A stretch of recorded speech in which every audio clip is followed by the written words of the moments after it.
This is Shantu music, one of the Hausa traditional way of entertainment, usually performed by women and girls. Before now, Shantu used to be among stops that a bride takes to her groom's house to keep her and her friends on a visit lively, especially in the absence of her husband.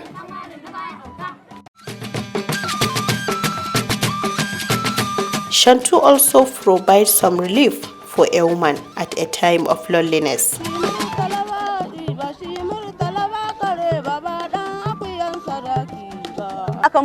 the past, anytime a lady was possibly married to a person she disliked, we gather ourselves playing Shantu, in which we communicate that forceful marriage is dangerous. Follow us at these platforms: Facebook, Instagram, YouTube, and Twitter.